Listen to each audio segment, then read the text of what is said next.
So for those of you who don't know me, my name is Annie Wheeler, and I'm the Community Engagement Coordinator here with the Campus Kitchens Project. I am actually also a Campus Kitchen alum myself. I worked with the Campus Kitchen at St. Lawrence University, so I can certainly also answer questions along the way about transitioning out of your volunteer role at your school and into your next career or post-grad plans. So today we're going to hear from three fantastic alums and a recent grad. So we're going to start off with Anna Townsend, who's a recent graduate from the University of Kentucky, and then we'll have Margot, who's an Emerson National Hunger Fellow, and actually she also worked with me at St. Lawrence University. And then we'll have Sarah Jackson, who now works at the Georgia Food Bank Association, but worked with the University of Georgia. So I'll give a brief introduction before each speaker, and then, like I said, we'll have some time for questions at the end. So we'll start off with Anna Townsend. She, like I said, is a recent graduate of the University of Kentucky, where she earned her bachelor's degree in biology with a minor in food science. As a freshman, she became involved with the Campus Kitchen at the University of Kentucky as a regular volunteer. And over the last 4 years, Anna has served as recovery cooking shift captains, vice president, garden fellow for CKUK. And this fall, she'll attend the University of Georgia to earn her MS in food science. So without further ado, I will turn it over to Anna. Great, thanks, Annie. So thank you for a great background too.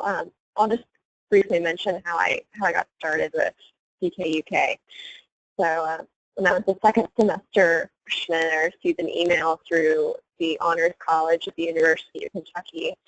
And the email explained a new campus organization called the Campus Kitchen at the University of Kentucky, and it was marketed as a way to not only provide healthy meals but also fight food waste.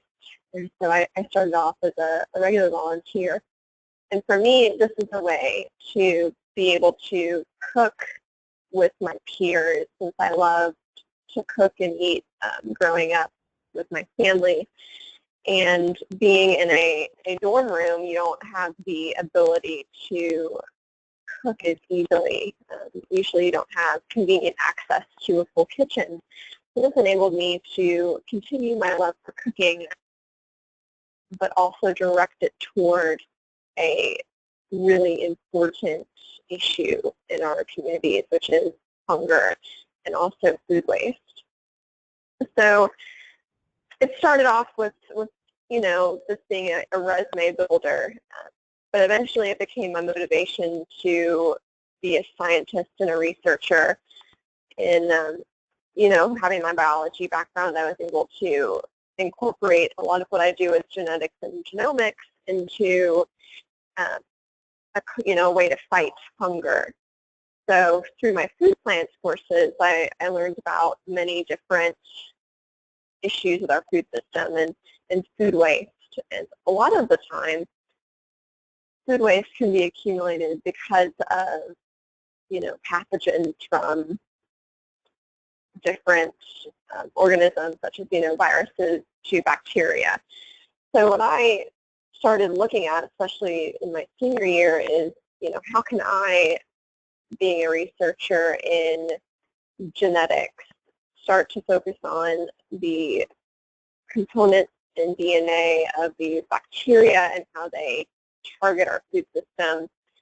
And so that's what I'll be doing in my master's, is focusing on the DNA and then preventing subsequent food waste. Because, when you have any sort of flooding or improper hygiene in farm fields, obviously that's going to contaminate produce, and that will waste an entire field.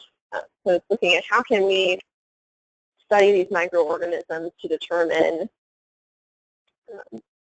how can they prevent it? How can we prevent the food waste from happening? And then obviously this is going to improve human health, because we're not going to have so many contaminated foods, and so people will ultimately have healthier diets and be healthier individuals.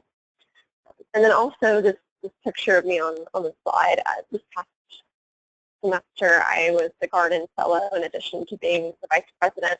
And so I did a research project through the campus kitchen at the University of Kentucky, in addition to the Lewis Honors College here at the University of Kentucky, looking at the feasibility of different indoor gardening systems, how we can utilize those in our kitchen and other areas on campus to promote sustainable agriculture, local food, as well as garden education and nutrition. So very multidisciplinary, and I try to have my hands in many different things regarding agriculture and research, both in the, hardcore sciences, and I'm using that term loosely because every field of research is very in-depth and requires a lot of hard work. So, everything from surveys to in the lab micropipetting and looking at bacteria. So that's how Campus Kitchens has formed me as an individual. It's more than a resume builder for me. This is what I want to do with my life. And yes, I plan on going to the University of Georgia and getting my master's degree. And after that, I'd love to go to law school and work with both policy and in addition to research. Excellent. Thank you so much. Does anyone have any, I can give you all a minute if you want to have any specific questions for Anna.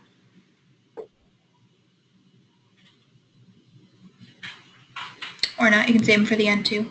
Excellent. So we will move on to Margot. So Margot is currently an Emerson National Hunger Fellow working with the Alliance to End Hunger.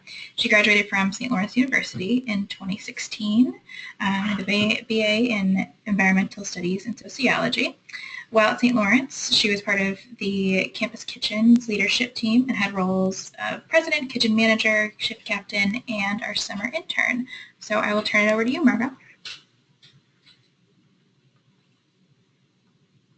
Great. Thank you for the fabulous introduction, Annie.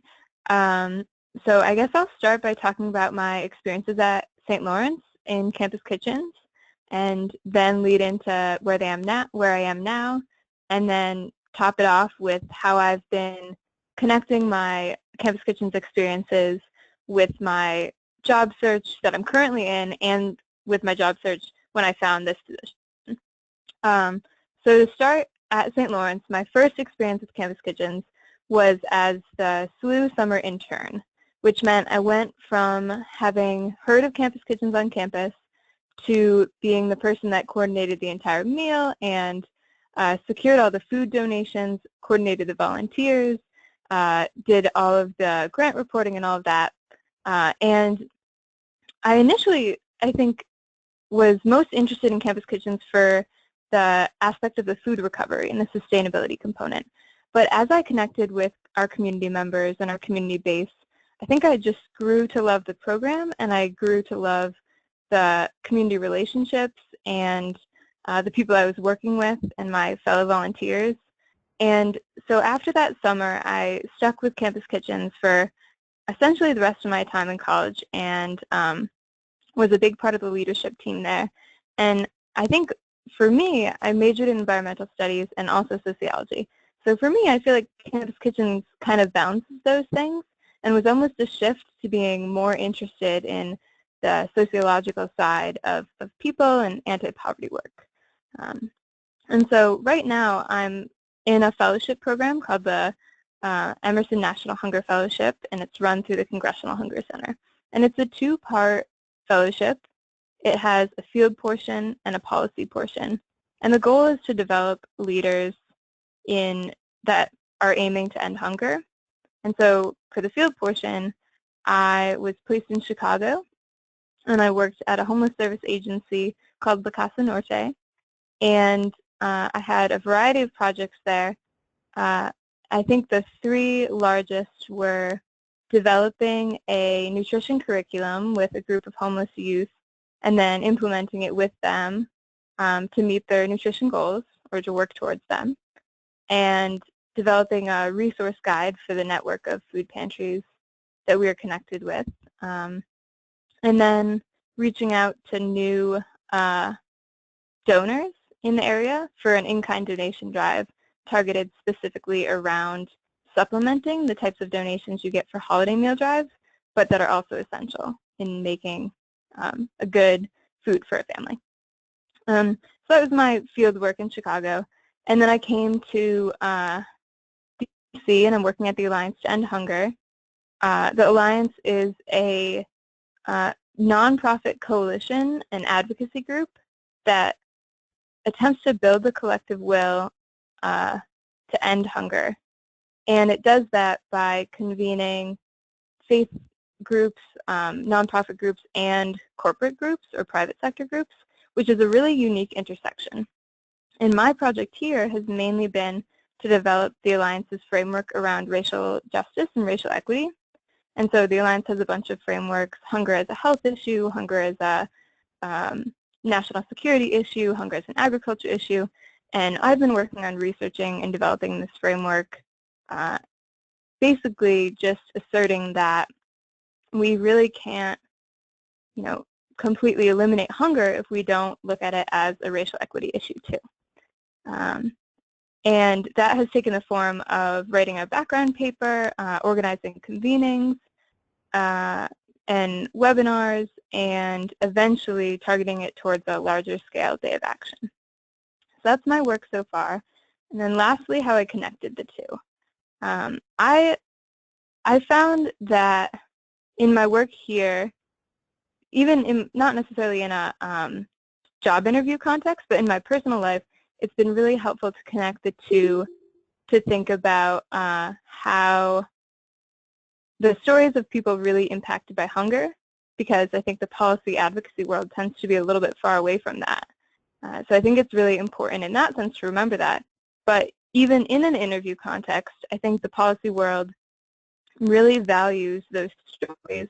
And so I found it valuable to market myself as someone that has worked with people who have experienced hunger and that's listened to their needs and assessed those in order to best serve those needs. And similarly, I think that one real value add that I gained from Campus Kitchens, one skill I gained and kind of developed and honed were those soft skills.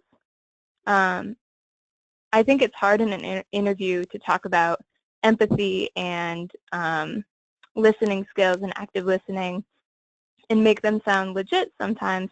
And I think a great way to do that is to talk about like the frames that you associate those with. So associating active listening and how it feeds into, say, your strategic plan, or associating the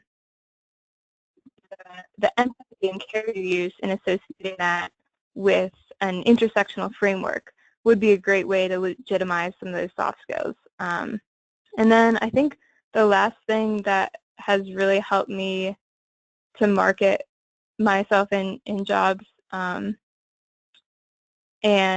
when talking about Campus Kitchens is just to give yourself credit for all the responsibilities. And really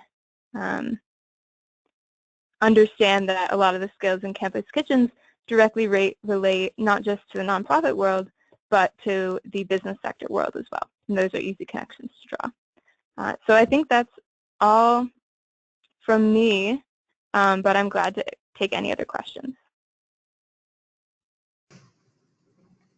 Thanks, Margo. It's a great overview. Does anyone have any questions right now? Yeah.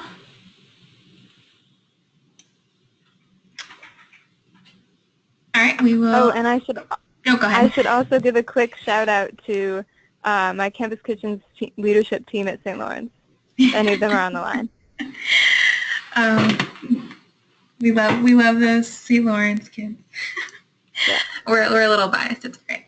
All right, so I'll pass along to Sarah. Sarah Jackson she joins the Georgia Food Bank Association as the Corporate Partnerships Manager, where she works closely with 8 regional food banks to leverage new and current corporate partnerships with a focus on increasing the impact of existing statewide food and fund drives. She also oversees the planning of the annual Wild Hog Supper, which celebrates the start of the Georgia legislative session and benefits the Farm to Food Bank program. She previously worked with the campus kitchen at UGA, and she is a double dog with a master's in public administration with a focus in nonprofit management, as well as a bachelor's in geography from the University of Georgia. So I'll turn it over to Sarah. Thank you for introducing me. So I guess I'm going to do kind of a similar setup, talk about where I started as a student, how I was able to secure the position at UGA, coordinating the campus kitchen there, and then how I transitioned to my current position at the Georgia Food Bank Association, and kind of how I was able to, really leverage the experience I had with Campus Kitchen and the skills and connections that I had there, and how that led to what I'm doing now. So kind of as she mentioned, my background is in human geography. That was my major, which no one really knows what that is, but it's kind of more of an anthropology, sociology field. But a lot of my faculty were really interested in food issues, so that's how I got into it, kind of on an academic and theoretical level. But I was really craving something more than that. I thought, we're kind of talking about GMOs and debating the value of having organic food when at the same time, I knew the realities of hunger and what people are facing in my own community, and I kind of struggled with that. So I started taking courses, service learning courses, which I highly recommend if you haven't been doing, and really was able to connect kind of that theoretical component to community needs and issues and apply what I was learning. And that led me to an opportunity to work as an intern my very last semester at UGA with the University of Georgia Office of Service Learning. And my internship was actually to get the campus kitchen started there. A grad student had brought the idea there, and they just needed somebody to kind of put it into full force. So I worked with a service learning course and the students in that course to kind of coordinate them and get it started for the first semester. We honed in on senior hunger as the issue we wanted to focus on, partnered with an amazing agency. The first semester went really well.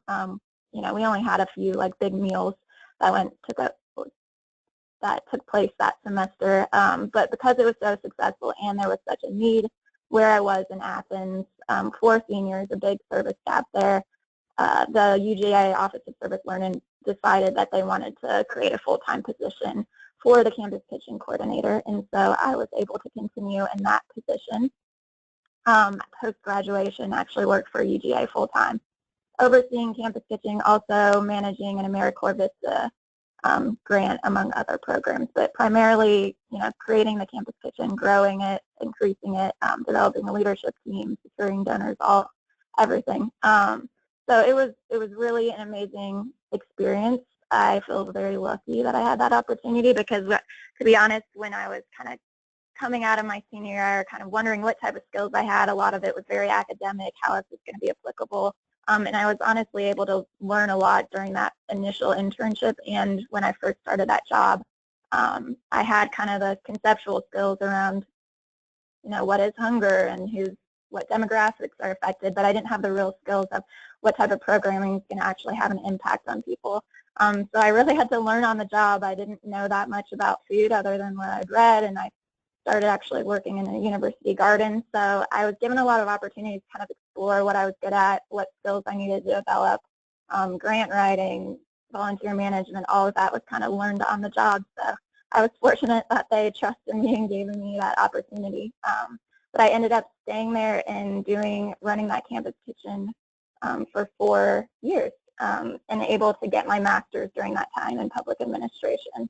And kind of hone in on what I wanted to do. I did work, the first year of that, I worked in the UGA garden about half of my time, and I quickly realized that manual labor wasn't quite for me, so that was a good learning experience, although I definitely appreciate it. More the kind of the management admin side of things was what I wanted to hone in on. And definitely program management, volunteer management was like a wonderful experience, and able to develop skills in that. And kind of moving on, once I finished my master's, that's when I began my job search. I'd been in Athens for 8 years at that point, which was a lovely college town, but I was ready to move on.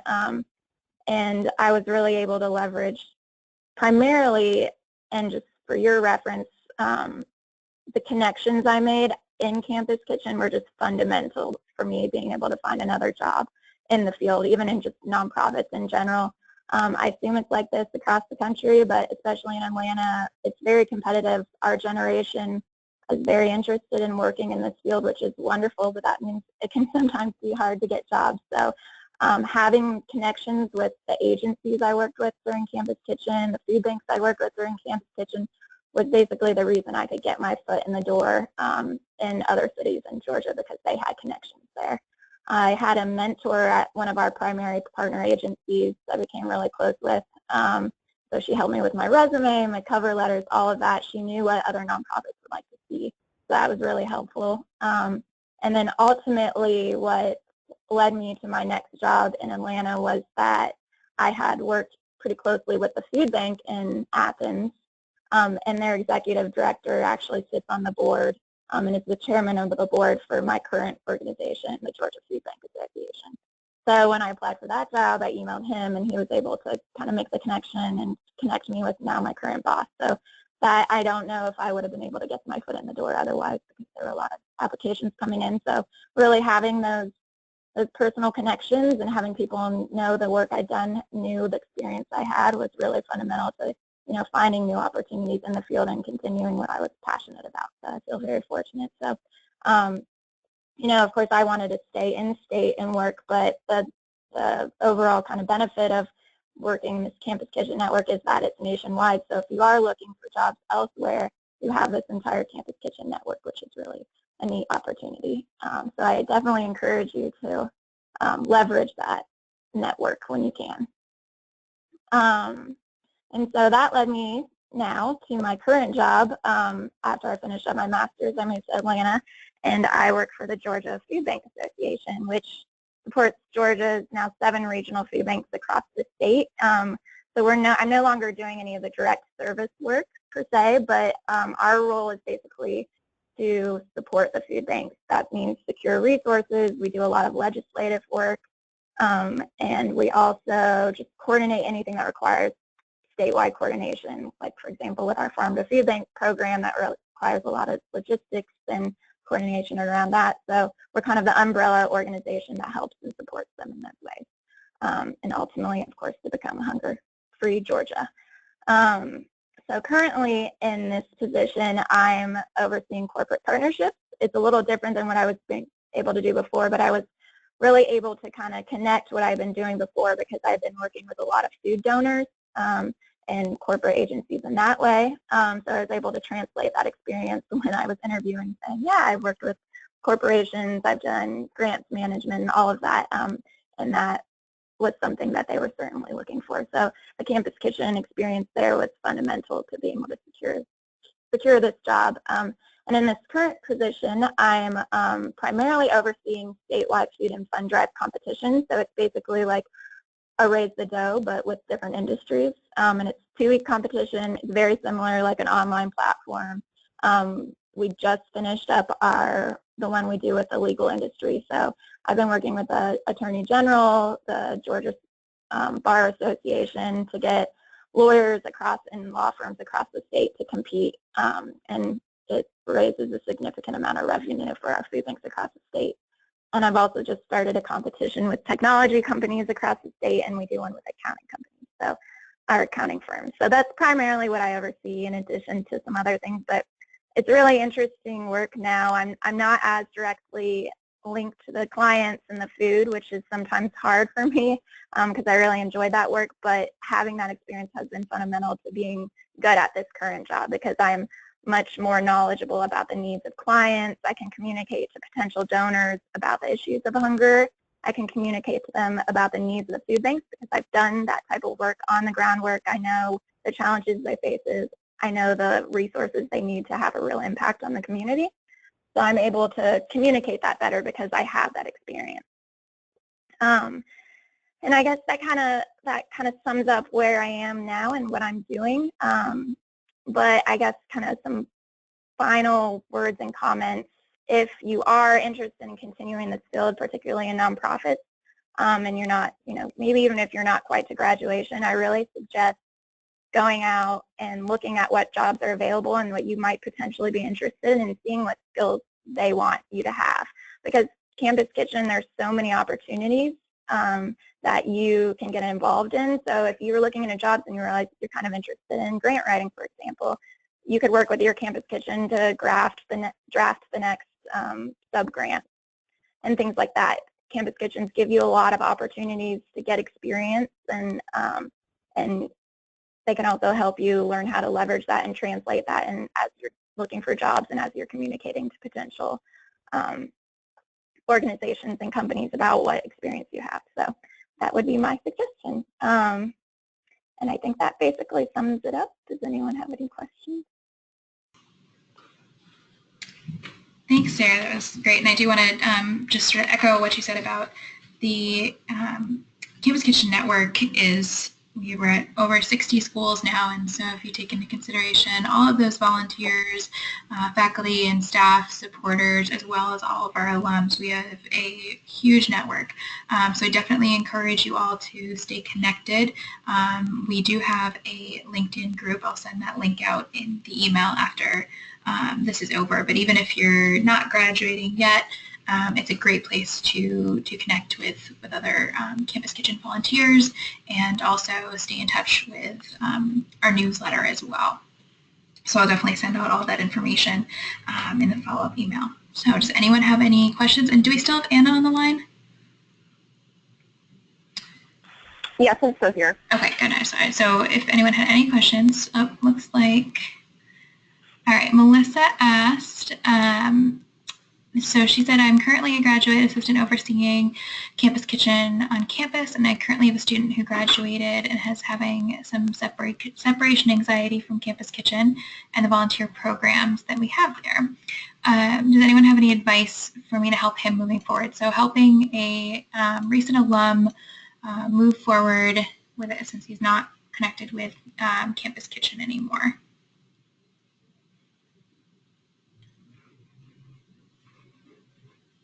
I don't know where he's located, but typically in cities, even smaller, bigger towns, have a lot of organizations that connect you with service, if that's kind of what he's looking for, like a connection to the community and also other people that are interested in similar things.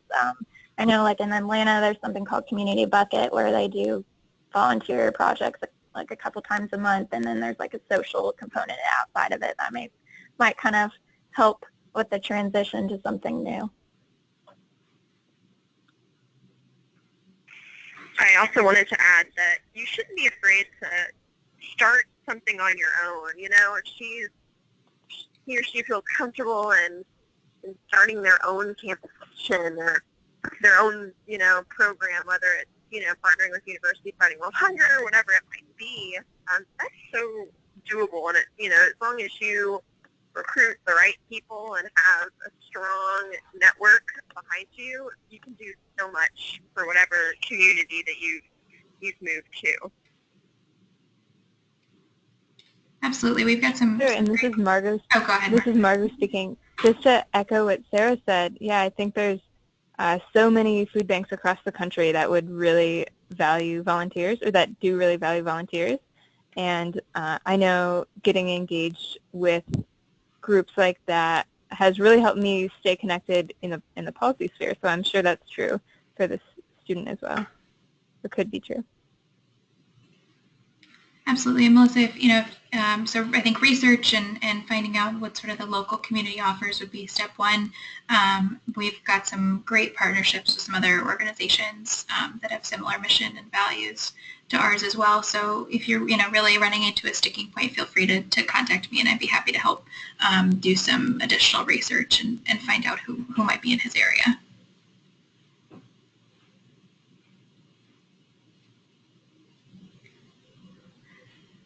I had a question from somebody who I don't think was able to join us today, but a question about direct service. And I know that all three of you have held a variety of roles within your campus kitchen, and some of them are more direct service than others.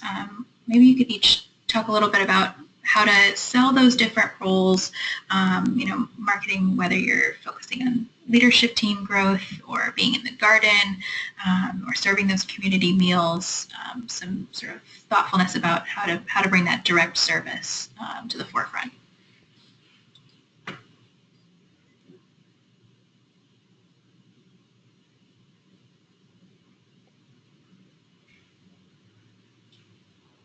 Hi, this is Margot speaking again.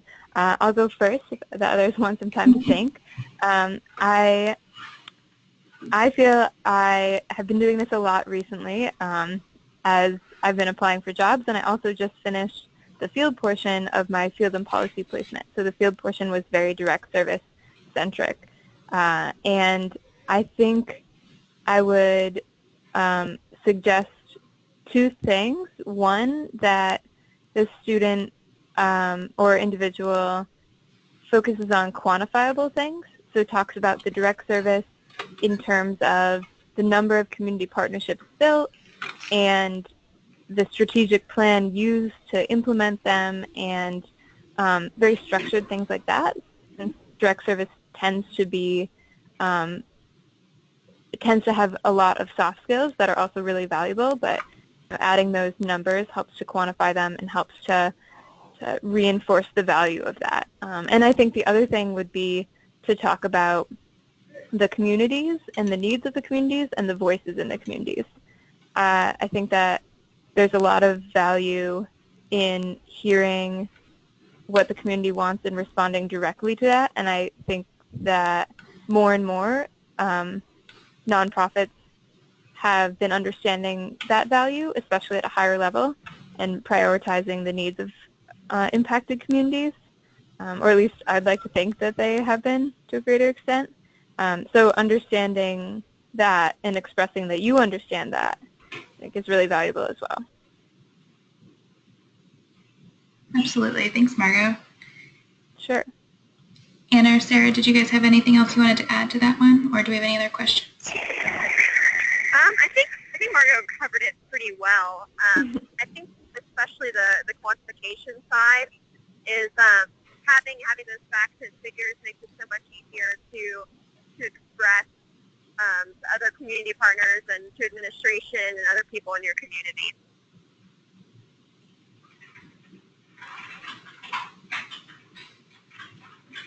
Yeah, I basically just agree with everything they said. I think they articulated it pretty well. Good advice across the board. Excellent. Do we have any other questions?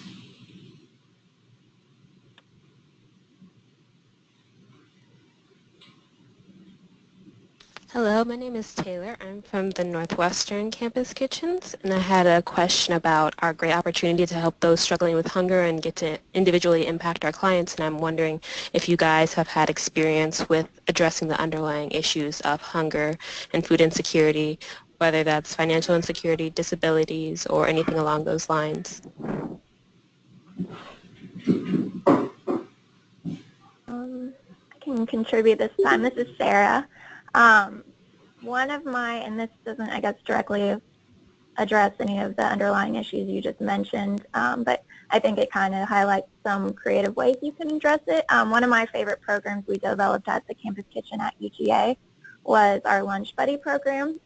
So we were focused on senior hunger at CKUGA, and a big part of senior hunger is typically social isolation.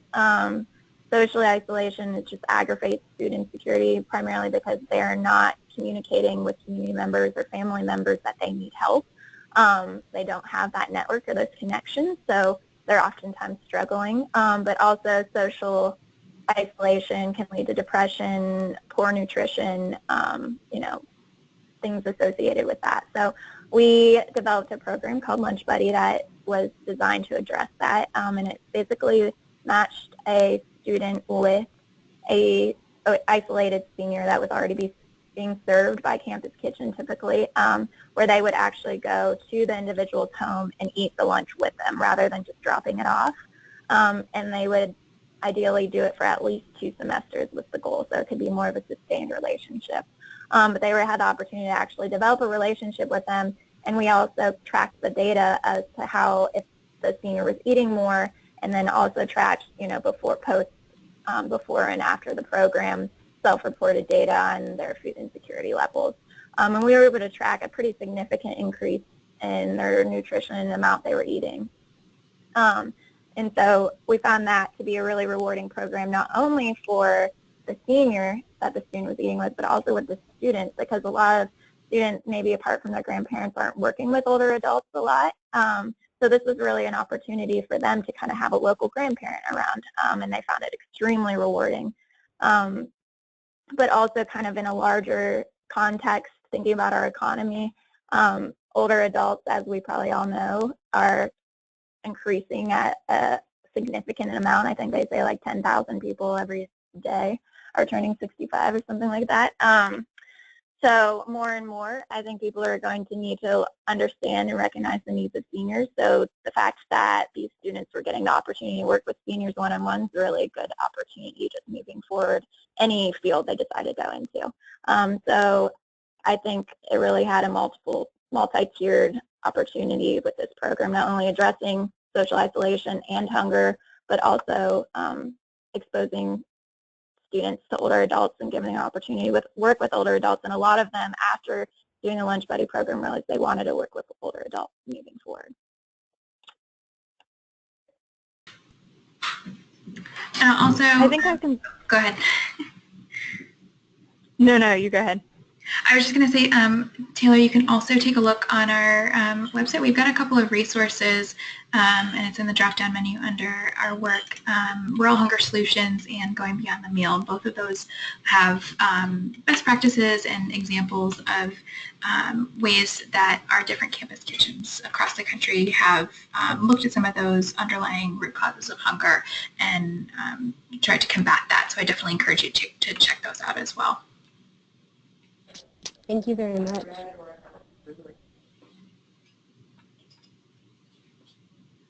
Was that Margot or Anna? Anna had another thing to add. Sorry, I didn't mean to cut you off. Was the question how to combat root causes of hunger when dealing with direct service and direct service populations? Yes, or how have you established some curriculum or initiated some group or community engagement where you can impact the root causes of their food insecurity? Yes. Sure. Okay, so in my field placement in Chicago, one of my projects was developing a nutrition curriculum for homeless youth, and I used a client-centered framework, and the agency works through a client-centered framework as well, which that means that the client decides their own goals and the steps they want to take, and they aren't barred from any services if they aren't ready for a specific step in moving themselves to, less harm or more safety. And I think that's a really mindful framework that I've definitely taken with me beyond that position. And so I did informal surveys and built rapport with clients and learned about their food stories and their food experiences and some of their food difficulties. And once I did that, I used I created each workshop around a specific problem that a youth had. For example, maybe they were on the bus all day long traveling from different, like social service appointments and didn't really have any money with them and didn't have time or resources to buy food and could only buy prepared food. So we took that scenario and workshopped it into a workshop where we made a snack that they could take to go that was high in protein and fiber, and we incorporated a lot of information into the workshop so that the youth could take whatever fit their needs right now with them. And when I say take with them, in the sense of information and also a snack to save for later. And I think that similar attention to detail of what the community needs and client-centered nature or community-centered nature is a really good starting point. So I'm definitely not an expert. And this is Anna. I'll just add in a few more things. I apologize for any background noise right now. I'm actually on the bus all the way back to my apartment. But I think identifying target populations, especially students that are, facing these problems, it's very difficult to do. So we focus on a lot of committees, the Catholic Action Center, and we work with the MLK Academy, which is a on-campus tutoring service for students in high school, as well as senior populations throughout Lexington. And our focus next year is to truly delve into focusing on campus hunger. And so we are currently building a hunger survey for students to complete on campus. And it's modeled after Auburn's amazing survey that they have administered in this past year. And so we will be able to more accurately detect groups of students that are having issues with hunger, and then what other problems they might be having, whether it's with housing or disabilities or whatever it may be, because you have so many confounding variables when it comes to hunger and poverty.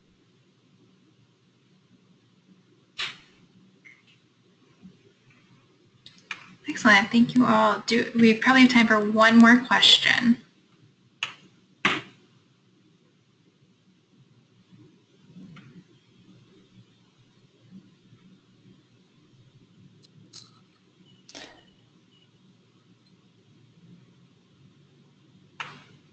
Hi, can you hear me? Yes, we can. Hey, my name is Livy. I'm a student at James Madison University, involved in the campus kitchen there. And I just wanted to ask each of the people speaking this afternoon, like how you kind of approached, like when you were going to graduate. I'm a rising senior, so I still have another year in college, but like when you were starting to graduate or kind of look at the next step, like how exactly did you find what you're doing now? Like how did you approach doing that? Like knowing that you were really passionate about food waste with the skills that you had.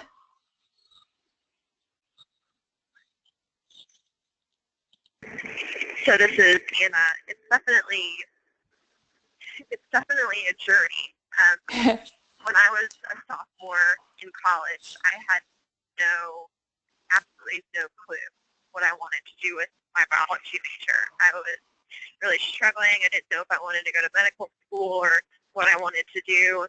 And so I found that I focused on things that truly made me happy, things that I constantly thought about. So whether it was campus kitchens or cooking or a particular area of biology and genetics I really love. And then exploring programs. So I did an internship with a community garden nonprofit in Vermont, and then I went to North Carolina State University and did research in microbial genomics, and I was able to kind of piece together these different interests. And it sounds like those things would never align, but somehow they did. And I think that you just have to explore and figure out, it's okay if you don't know right now. I know that it's weird when you're a junior and you might be surrounded by friends and other colleagues that know what they want to do, and that's what happened to me. All my friends are going to medical school, and I was like, well, this is so strange that everyone else seems to know what they want to do, and here I am struggling. So I encourage you to keep searching and keep doing the things that you are drawn to and that you love, and don't be afraid to try something new as well, like something that might catch your eye or might seem interesting to you. It's so important to explore those things, especially since you're a college student. You have this ability to, change your mind so easily compared to, 30 years down the road where that's not really as easy. Thank you. That's really good advice. Thanks for the question. That's such a good one, and one I've been thinking about lately in how to make the most impact with what I do next. This is Margot speaking again. And when I was graduating, I applied for a lot of different jobs, but the ones that I think were most realistic and most pointed to what I actually wanted to do, not just things I figured I would throw in a cover letter and application for, were all things that I'd heard about through mentors.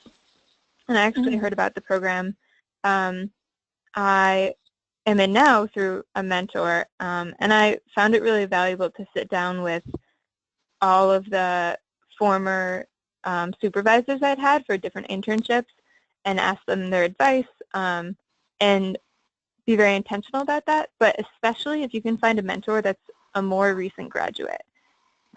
So someone that you knew maybe that's just a few years older than you, and ask them and reach out and ask them where they're at now, and how they got there. And I have definitely a few friends that have had alumni who they connect with, and then the alumni starts forwarding them jobs, and one thing leads to another, and they, found the perfect job, which obviously isn't always the case, but we can all hope. And I think my discernment process around jobs has changed a little bit.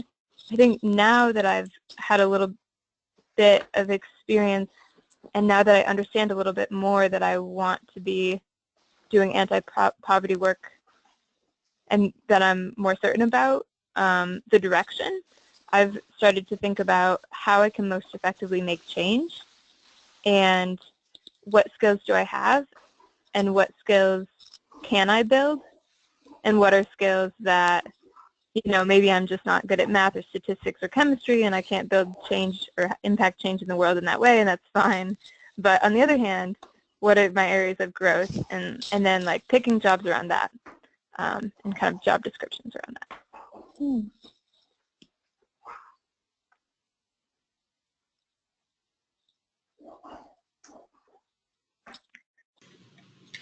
Yeah, and I would echo, this is Sarah, echo both of their sentiments. I would just caution not to be like intimidated and feel like you have to know what you're doing. It wasn't really until my senior year where I had any sort of direction whatsoever. Just personally, what was really fundamental for me was definitely service learning, because it was an opportunity to connect what I was learning and things I was interested in, but I just didn't see how what I was learning was going to translate into skills that I could actually use to transform communities and things like the things we were talking about. So service learning was the opportunity for me to really make that connection, get involved in the community, and develop some actual hard skills around the work that I was interested in. Because before I was really intimidated and was like, I love this, do this work, I'm very interested in it, but what can I really offer? And that was the opportunity for me to explore that and kind of recognize where my strengths were, or what the skills that I needed to be developing to really get into this field. And that was really helpful. But I would say, even at this point, I don't know exactly what I want to do moving forward. So it's just kind of being open to opportunities and always looking for new experiences, much like she was saying initially.